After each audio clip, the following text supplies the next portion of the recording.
પરમ મંગલમય અરિહંત પરમાત્માના લોકોત્તર ધર્મ શાસન ને વરેલા મહાપુરુષોએ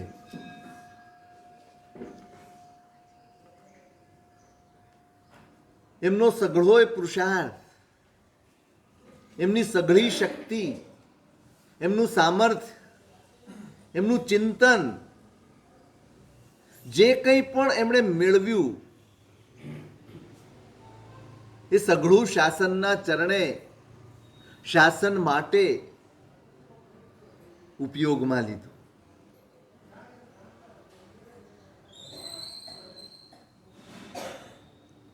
ઉપકાર કોને કહેવાય એ વિચારવું હોય ને તો આપણા મહાપુરુષોને આપણે ઓળખવા પડે. મહાપુરુષોનો પરિચય મેળવવો પડે. તમે જેમ જેમ મેં કાલે કહ્યું આપણે વિચાર શૂન્ય છીએ,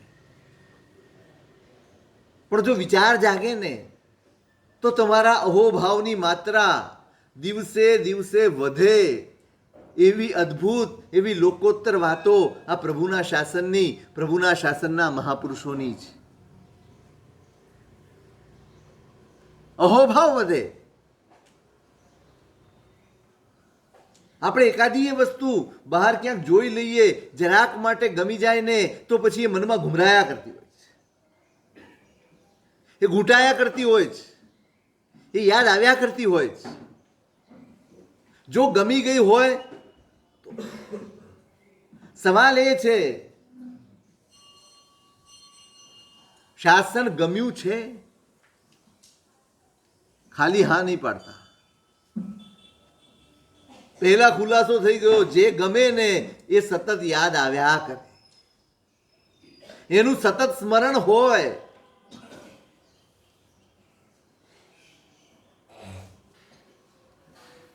જેમ જેમ તમે વિચાર કરો શાસન તાહરું અતિ ભલું, જગ નહીં કોઈ તસ સરખું રે, તેમ તેમ રાગ વધે ઘણો, જેમ જેમ જુગતી શું પરખું રે. ઉપાધ્યાયજી મહારાજ 150 ગાથાનું સ્તવન છે. શાસન તાહરું અતિ ભલું. ભગવાન તમારું શાસન એ મળ્યા પછી હવે ક્યાંય મારા વિચારો ક્યાંય નથી જતા, મારા વિકલ્પો ક્યાંય નથી જતા, વિચારમાં કશું આવતું જ નથી. બીજું આમ સમૃદ્ધ થઈ ગયો હોઉં, બધી જ રીતે ભરપૂર થઈ ગયો હોઉં એવી અનુભૂતિ થાય છે. બસ હવે કશું જ જોઈતું નથી. જે ખરેખર જોઈતું હતું એ હવે મળી ગયું છે. એક સંતોષનો, એક તૃપ્તિનો અનુભવ થાય છે. જગ નહીં કોઈ તસ સરખું રે. જોઈ લીધું, બધું જ તોડીને જોઈ લીધું, બધું જ પરખીને જોઈ લીધું, બધું જ વિચારીને જોઈ લીધું, બધું જ કરી જોયું, પણ આ શાસનની તુલનામાં કશું આવે એવું કાંઈ જ નથી આ સંસાર. કેમ એવું? કેમ એવું? તમે આપણે બધા બોલીએ છીએ, બોલો છો ને કે આ શાસન જેવું કાંઈ નથી, પણ કોઈ આપણને પૂછે કારણ આપો તો કારણ આપી શકાય એવું છે? આપણે કારણ આપી શકીએ એમ છીએ? આપણે કશું સમજાવી શકીએ એમ છીએ? ચલો મને જવાબ આપો. આ શાસન સર્વોત્તમ છે, શ્રેષ્ઠ છે, બધું બોલીએ છીએ, પણ કેમ?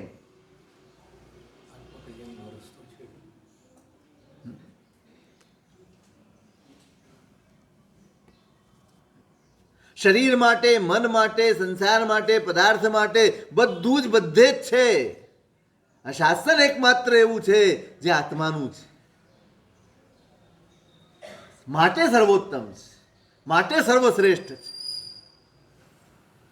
કહો મને, તમે 24 કલાક ફરો છો, દુનિયામાં બધે જ ફરી આવો છો, એક ટૂરમાં નીકળો, સ્વિટ્ઝરલેન્ડ પણ જઈ આવો, યુએસએ પણ જઈ આવો, યુકે પણ જઈ આવો, બધે જ જઈ આવો છો. ક્યાંય ભોગ વિલાસ સિવાયની કોઈ વાત હોય તો મને બતાવો. તમને કોઈએ કહ્યું હોય તો બતાવો. તમે ક્યાંય સાંભળ્યું હોય તો બતાવો. સાંભળી છે ક્યાંય છે? સિવાય સંસાર, સિવાય શરીર, સિવાય મન, કોઈ જ વાત ક્યાંય નથી. બસ આ એક શાસન છે જે બધું જ સાચવી લે છે. આત્મા સચવાય છે ત્યાં મન પણ સચવાઈ જાય છે, ત્યાં શરીર પણ સચવાઈ જાય છે, ત્યાં સંસાર પણ સચવાઈ જાય છે, ત્યાં સંબંધો પણ સચવાઈ જાય છે, ત્યાં પુણ્ય પણ સચવાઈ જાય છે. મૂળ ડાળ અને છંડો, મૂળ અને પકડો. મૂળને પકડો, ડાળ અને છંડો. આપણે ડાળ પકડીને બેઠા છીએ. આપણે પદાર્થની આસક્તિ, પદાર્થ પકડ્યો છે, વ્યક્તિ પકડીશ, પુણ્ય પકડ્યું છે, પૈસા પકડ્યા છે, પદ પકડ્યું છે, પ્રતિષ્ઠા પકડી છે, આ બધું જ પકડ્યું છે. મૂળ પકડી લો ભાઈ. આ બધું તો એની પાછળ ચાલ્યું આવશે. આ શાસન એ મૂળ છે, ધર્મ એ મૂળ છે, આત્મા એ મૂળ છે. જેણે આત્મા પકડ્યો એને સંસારનું કોઈ સુખ અનુભવમાં ન આવ્યું હોય એવું બને નહીં, અને એકેય સુખ બંધન બને નહીં. મોટી ખૂબી આ છે, મળે બધું અને છતાંય કોઈ બાધક ન બને. મેળવીએ તો આપણે પણ છીએ, બધું જ મળે છે આપણને. આજે આપણી પાસે ઘણું બધું છે. સાચું પ્રામાણિકપણે હૈયે હાથ મૂકીને કહો કે તમારી પાસે શું નથી? બધું જ છે. આમ ધામ ઠામ બધું જ વેલ સેટ છો ને બધા? નાનો પાડતા હોય અહીં તો ઇજ્જત રાખો. છો જ, બધું જ છે. ચાલો, છોડવાની હિંમત છે? છોડવાની હિંમત છે? તમે ક્યારેક ક્યારેક એકાંતમાં બેસીને ક્યારેક પોતાની જાતને પૂછજો કે આ 50-55 વર્ષથી આ સંસાર અને એની પરિસ્થિતિમાં હું જીવું છું. હવે જો મારે કાલે છોડવાનું હોય તો હું છોડી શકું ખરો? સ્વેચ્છાએ હો, જબરજસ્તી તો છોડવાના જ છો. ત્યાં આપણે લાચાર જ છીએ. જ્યાં આયુષ્યની દોરી પૂરી થઈ જશે, જ્યાં સંસારના લેણ દેણ પૂરા થઈ જશે, ત્યાં તમે છોડીને જવાના જ છો. રડતા ખકડતા જે રીતે જવાનું હશે જશું. પણ હું સ્વેચ્છાએ આ છોડી શકું એમ છું? શું મનોજભાઈ, કેમ નથી છોડી શકતા? તમે પૂછો તો ખરા તમારી જાતને, એકાદ વાર તો પૂછો. એક પ્રામાણિક જવાબ તો મેળવો તમારી પાસે. સાહેબ અમારું ભાગ્ય નથી, સાહેબ અમારું આમ રોદડા નહીં રડો. કોઈ કહે ને ગુરુ ભગવાન કે ભાઈ દીક્ષા લેવા જેવી છે, તો તમારી પાસે એક એવું વ્યાજબી કારણ હોવું જોઈએ જે અમારે સ્વીકારવું પડે. બહાના બધા પાસે છે, કારણ કોઈ પાસે નથી. કોઈ પાસે કારણ નથી, બહાના જ. કેમ નહીં? ચાલો એકાદું કારણ આપો કોઈ. આ બેઠા છો એટલા માટે. શું બાકી રહી ગયું છે? જ્યાં કશુંય ક્યારેય પૂરું નથી થતું ને એનું નામ સંસાર છે. જ્યાં કશુંય ક્યારેય પૂરું થતું નથી એનું નામ સંસાર છે. તમને એમ થાય કે આટલું થઈ જાય બસ પછી નિરાશ છે. નિરાશ આવું કેટલી વાર વિચાર્યું હશે? કેટલી વાર વિચાર્યું હશે? કેટલી વાર પ્રયત્ન કર્યા હશે? બસ આટલું થઈ જાય એટલે બસ હવે પછી વાંધો નહીં. અહીં આવ્યા હશો ને ત્યારે કાંઈ નહીં હોય તમારી પાસે, સાવ સામાન્ય હશો. પછી એમ થાય જરાક રહેવા ઠેકાણું થઈ જાય, જરાક વ્યવસ્થિત દુકાન થઈ જાય, જરાક આ થઈ જાય ને પછી હાશ.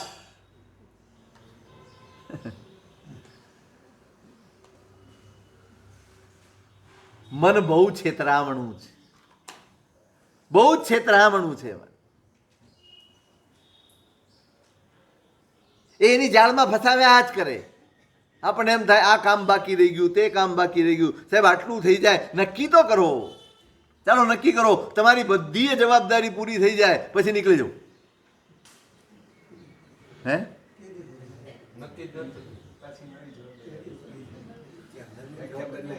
નવી આવતી નથી, ઊભી કરો છો. તમારે તમારા છોકરા પરણાવી દીધા પછી કે સાહેબ હવે એના છોકરાને કોણ સાચવે? હવે એના છોકરાને તમે સાહેબ એને દુકાને જવું હોય, વહુને ઘરમાં કામ કરવું હોય, થોડી હેલ્પ કરવી હોય તો અમે આનો કોઈ છેડો જ નથી, કોઈ છેડો.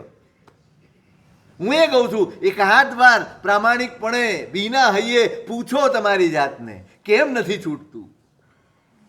કેમ આપણે છોડી નથી શકતા? કેમ એ સત્વ ઉજાગર નથી કરી શકતા? આપણે માગીને લાવ્યા છીએ ને માટે નથી છોડી શકતા.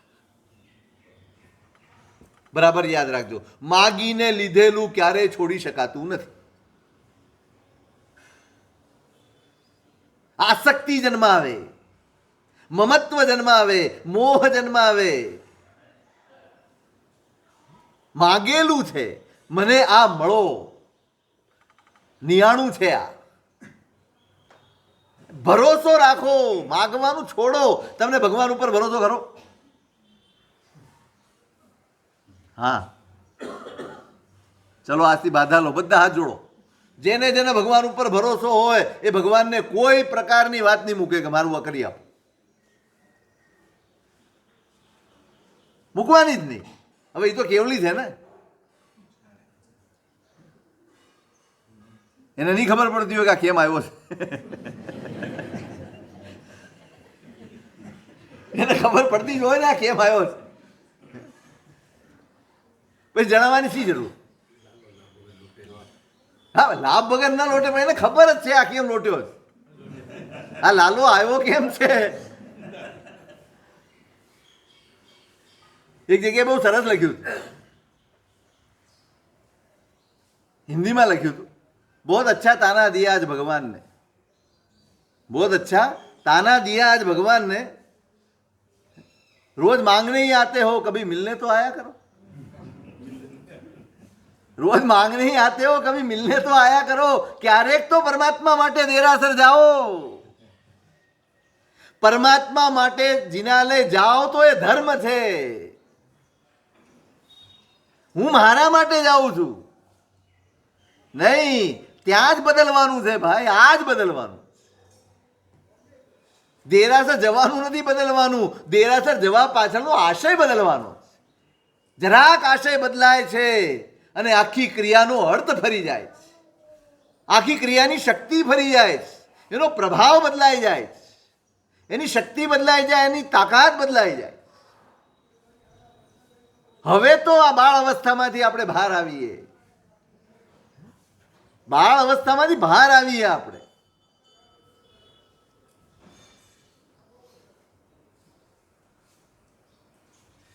ભરોસો, હું માગીશ તો જ મળશે.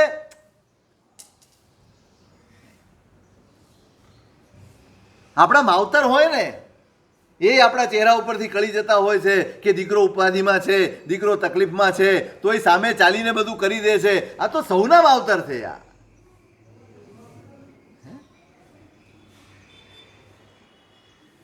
તોમ સંબંધ બાંધવ, તમે તો કોઈ સંબંધ વગર પણ અમારા બંધુ છો. એ નહીં સાંભળે, એ નહીં કરે. પૂછજો ક્યારે કેમ નથી છૂટતું, કારણ શોધજો. તમને જડશે. આપણો મોહ આપણને નડે છે. આપણા સુખ આપણા બંધન બની ગયા છે, આપણું પુણ્ય આપણું બંધન બની ગયું છે, આપણી સગવડ આપણા સાધનો આપણું બંધન બની ગયા છે.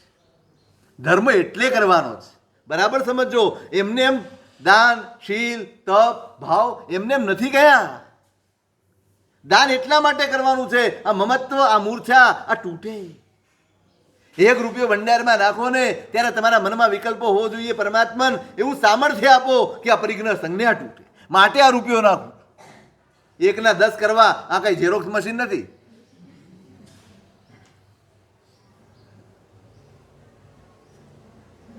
બદલો, હવે વૃત્તિ બદલો. દાન કરીએ, ક્યાંય પણ દાન કરીએ, અંદર એ જ આવવું જોઈએ કે મારી પરિગ્રહ સંજ્ઞા, આ બંધન તૂટે ને તો જ તમારો ધર્મ સાર્થક છે, તો જ તમારી પ્રક્રિયા લેખે જ. ઘણીવાર એવું લાગે આપણો ધર્મ તો બંધન વધારનારો બની જાય છે. બહુ ઈમાનદારીથી વિચારવાનું, પોતાની જાત પ્રત્યે પ્રામાણિક થવાનું છે. આપણો ધર્મ બંધન બની રહ્યો છે. જેમ સુખ વધી રહ્યું છે એમ પુરુષાર્થ ઘટી રહ્યો છે. સાચું કહેજો, બને છે આવું? જેમ સુખ વધી રહ્યું છે, જેમ પુણ્ય વધી રહ્યું છે, એમ પુરુષાર્થ ઘટી રહ્યો છે.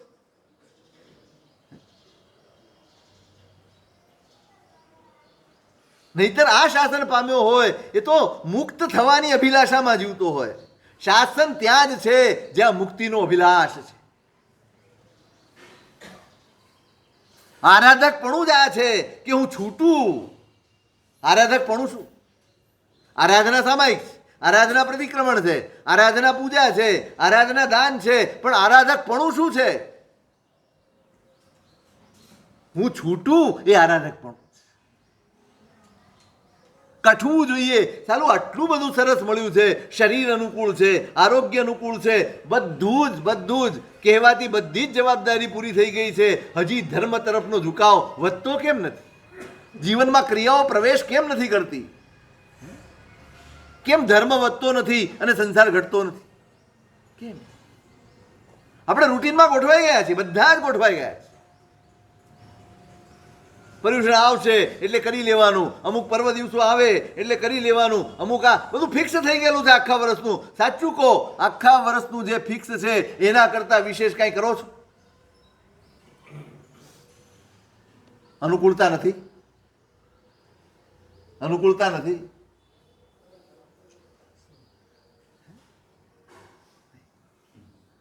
આપણું પુણ્ય જ આપણું બંધન બની ગયું છે.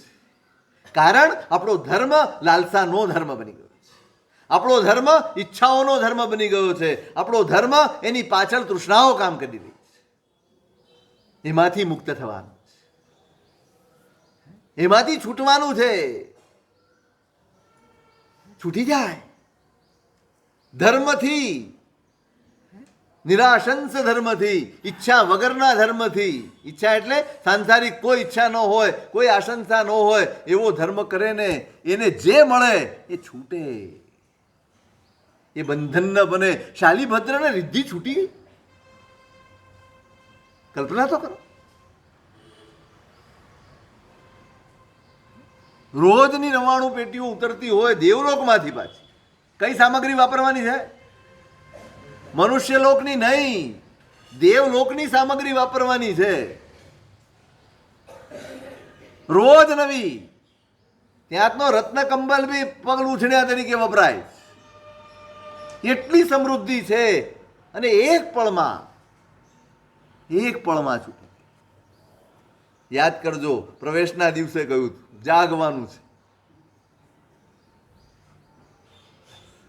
જાગ્યા તો ધર્મ તારક છે, ન જાગ્યા તો ધર્મ જ બંધન બની જશે. મહત્વનું છે હું કરું છું એ મહત્વનું નથી. હું જાગીને કરું છું કે બેહોશીમાં કરું છું.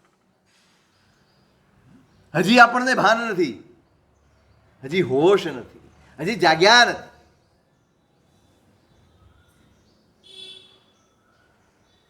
બહુ ઉપકાર છે આ મહાપુરુષો, બહુ ઉપકાર છે. શાસન તાહરવ હવે કાંઈ જચતું નથી. બસ આ સ્થિતિ આવે. જેમ જેમ શાસન ગમતું જાય એમ એમ સંસાર તરફનો રાગ ઘટતો જાય. બસ આ અનુભૂતિ છે. તમે કાલે લાખ રૂપિયા ખર્ચતા હતા અને આજે 50 લાખ ખર્ચો છો, એ પુણ્યની અનુભૂતિ છે. પણ ગઈકાલ સુધી તમે ધંધો કરતા હતા એમાંથી તમારા પાપ ઓછા થઈ જાય, તમારા ખોટા માર્ગો ઓછા થઈ જાય, એ ધર્મની અનુભૂતિ છે. પૈસો વધે ને રાજી થાય, આ પુણ્યનો રાજીપો છે. પાપ ઘટે ને રાજી થાય, આ ધર્મનો રાજીપો છે. શેનાથી રાજી છીએ આપણે? પુણ્ય વધે એનાથી કે પાપ ઘટે એનાથી? શેનાથી રાજી છીએ? ધર્મ વર્યા હોઈએ, ધર્મ હૈયે વસ્યો હોય તો પાપ ઘટવાથી રાજી થવું.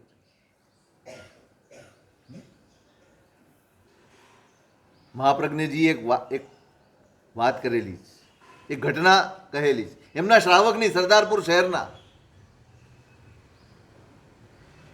બહુ શ્રીમંત, ગર્ભ શ્રીમંત શ્રાવક, દેશ પરદેશમાં વેપાર. અને તે જમાનાની વાત છે જ્યારે વ્યાપાર વાહણમાં થતા, દરિયા થકી થતા થવા છે, ખૂબ ગોઠવાયેલું છે, અઢળક સંપત્તિ છે. પણ રોજ જીનવાણીનું શ્રવણ કરવાનું, ભણવાનું, સ્વાધ્યાય કરવાનો, ક્રિયા આરાધના બધું જ જીવનમાં જ. બસ એક દિવસ બેઠા છે પિતાજી અને વિચાર આવ્યો કે પરમાત્માની દયા છે, ધર્મનો ઉપકાર છે કે આપણી પાસે અઢળક પુણ્ય છે, અઢળક સંપત્તિ છે, પણ આ એક જે વ્યાપાર આપણે કરીએ છીએ, હું જે આ વ્યાપાર કરું છું પ્રદેશથી વાહણમાં, એમાં કેટલી બધી વિરાધના થાય છે. શું વિચાર આવ્યો? કેટલી વિરાધના થાય? દરિયામાં વાણ આવે ને જાય, માત્ર ને માત્ર અપકાયના જીવોની વિરાધના છે એમ નહીં, પંચેન્દ્રિય જીવોની હિંસાની પણ હિંસા પણ થાય. એટલે મનમાં ચચરાટ થયો, આટલો ધર્મ સાંભળ્યા પછી, આટલો ધર્મ સમજ્યા પછી, પ્રભુને સમજ્યા પછી હજી જો આ ન છૂટે તો હું ધર્મને લજવી રહ્યો છું. આ છૂટવું જોઈએ. પિતાને તો વિચાર આવે, દીકરાઓ તો અનુકૂળ હોવા જોઈએ ને. એ કહી દે, પપ્પા તમે તો યાર હવે ઉંમર થઈ ગઈ, અમારા માટે આ સોનાની લગડી છે. બોલાવ્યા, બેસાડ્યા અને વાત કરી કે મને આવો વિચાર આવે છે, આપણે આ બંધ કરી દઈએ. એક પળના વિલંબ વગર જોજો ધર્મ શ્રવણનો પ્રભાવ શું હોય, ધર્મ આરાધનાનો વાસ્તવિક પ્રભાવ શું છે, ધર્મ ઓળખાયાનો, પરમાત્મા ઓળખાયાનો, આત્મા ઓળખાયાનો સાચો પ્રભાવ શું છે. પિતાજી આપને જે લાગે ઉચિત, પૈસો વધતો હોય અને લોભ ન વધતો હોય ને એ ધાર્મિક ઘર છે.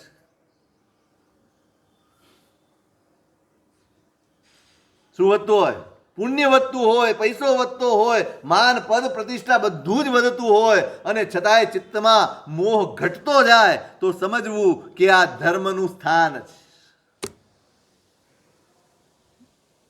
તપાસજો. બસ આપણા ધર્મની પરીક્ષા ત્યાં છે. તમે અહીં કરોડ રૂપિયા ખર્ચો એ નહીં, તમારું મમત્વ ઘટતું જાય, સમજો આ તમારા ધર્મની પરીક્ષા છે ને તમે એમાં પાસ થઈ રહ્યા. અને એક પળના વિલંબ વગર કરોડોનો વ્યાપાર, સામાન્ય વ્યાપાર નથી. પછી શું કરશું? નહીં, જે મળે છે એ મોર દેન ઇનફ છે. એ 7 પેઢી સુધી ખૂટે એવું નથી.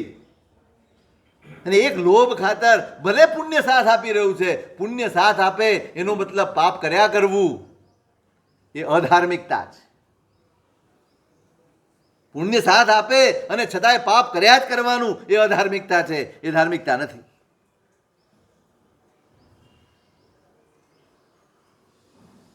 પાપની પીડા જાગે ને એ ધર્મની નિશાની છે. છૂટી ગયું, એક પળમાં છોડી દે, નહીં જોઈએ. એના માટે બીજો ધંધો ખોલી લઈએ, એના માટે બીજી કોઈક લાઈન લઈએ, નહીં. શાસન મળ્યા પછી આ ઘટવું જ જોઈએ. શાસન તાહરું અતિ ભલું, જગ નહીં કોઈ તસ સરખું રે. તેમ તેમ રાગ વધે ઘણો, જેમ જેમ જુગતી શું પરખું રે. પ્રભુ જેમ જેમ વિચારતો જાઉં છું, જેમ જેમ ભણતો જાઉં છું, જેમ જેમ સમજતો જાઉં છું, તેમ તેમ રાગ વધી રહ્યો છે. શેનો રાગ? ડાયવર્ટ કરવાનું છે. રાગ મારામાંય છે, તમારામાંય છે, આપણા સૌમાં જ. બસ એવી જગ્યાએ છે જે કર્મ બંધનું કારણ છે. આ જ રાગ શાસન સાથે જોડાય અને તમારા કર્મનો ક્ષય થઈ જાય. ડાયવર્ટ કરવા તેમ તેમ રાગ વધે ઘણો. પ્રભુ રાગ વધી રહ્યો છે, ખૂબ વધી રહ્યો છે. બીજું બધું જ ફીકું લાગી રહ્યું છે. જેમ વિચારશો એમ એ ઉપકારોથી વિનાશ આવશે, પરિણામ બનશે. આપણે સમરાઈચ કહા ગ્રંથનો સ્વાધ્યાય કરવાનો છે. હરિભદ્ર સુરી મહારાજ સૌ જાણે છે એમને. કોણ નથી જાણતું? મને કહો, કોણે નામ નથી સાંભળ્યું? કોઈ છે એવું અહીંયા જેણે હરિભદ્ર સુરી મહારાજનું નામ ન સાંભળ્યું? કોઈ નહીં હોય. એ મહાપુરુષનો ઉપકાર અનન્ય છે, અસાધારણ. અને એમની આ એક રચના પ્રાયશ્ચિત્તના ભાવમાંથી પ્રગટેલી આ રચના છે. શેમાંથી? પ્રાયશ્ચિત્તના ભાવમાંથી જન્મેલી આ રચના છે. પોતાથી થઈ ગયેલા અપરાધનું પ્રાયશ્ચિત્ત, એમાંથી જે પહેલો શબ્દ નીકળ્યો ને એ આ હતો. પણમઃ વિજીય સુદુજ્જય, મંગલાચરણ એનાથી જ કર્યું છે. અદ્ભુત અદ્ભુત. આત્મા ઠલવાયો છે એમના. તો એક એક ગ્રંથમાં આત્મા ઠલવાયો છે. એક એક શબ્દમાં એમનું આત્મ તેજ ઝલકે છે. કેવો જાગતો આત્મા હશે એમનો, કેવો તેજસ્વી આત્મા હશે એમનો, સમજાય આનાથી. મંગલાચરણ કર્યું છે, અદ્ભુત ગ્રંથ છે. બસ જેમ જેમ સાંભળશો ને, સાચું કહું છું, જો એક ધ્યાનથી એક તાનથી ઇન્વોલ્વ થઈને સાંભળશો તો તમે બદલાયા વગર નહીં રહો. ગમે તેવો ડઠ્ઠર આત્મા હોય ને એ પણ પીગળી જાય એવી અદ્ભુત કથા છે. આપણે માધ્યમ કથાનું રાખ્યું છે.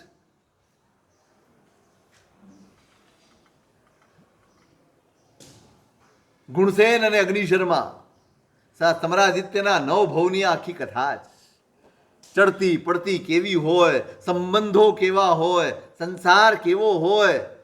વારંવાર વપરાયેલો શબ્દ છે એરીસો ચેવ સંસારો. આ સંસાર આવો જ છે. અંદર હૈયા તમારા સબકોન્શિયસ સુધી ઉતરી જાય એવી વાતો છે.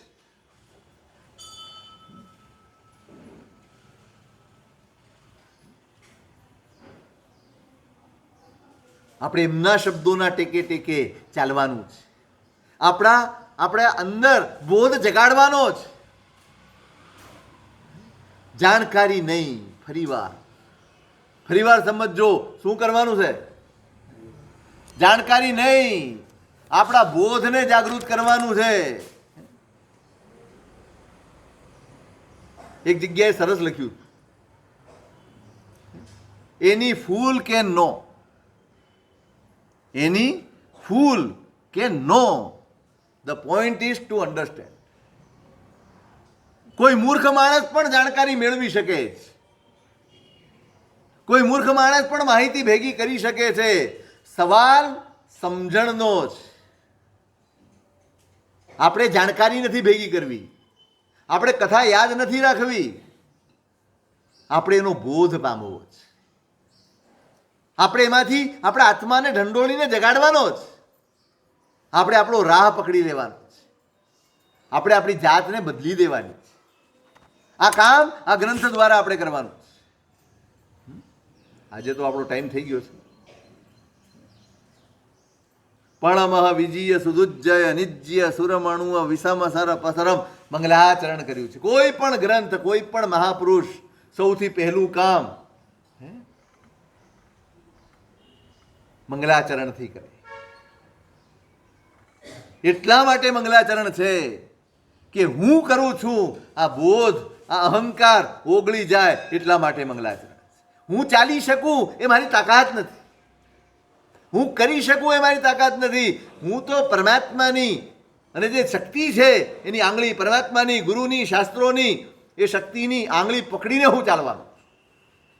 હું નથી કરવાનો, હું માધ્યમ બનવાનો છું. કરાવવાના છે પ્રભુ, કરાવવાનો છે આ શાસન, કરાવવાના છે મારા ગુરુ.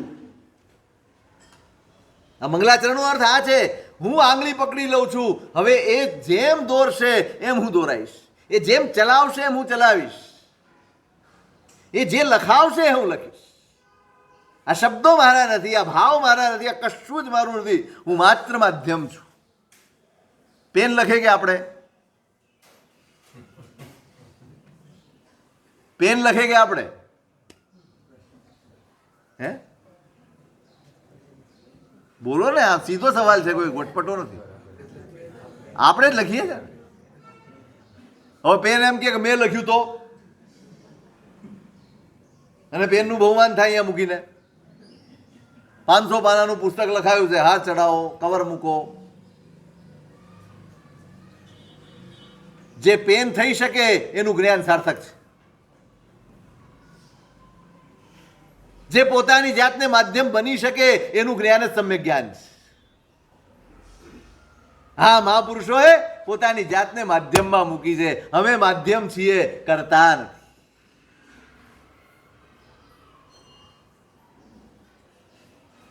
મંગલાચરણ છે. કેવું સરસ મંગલાચરણ કર્યું છે, એની વાત આપણે હવે રોજ આગળ ચલાવીશું.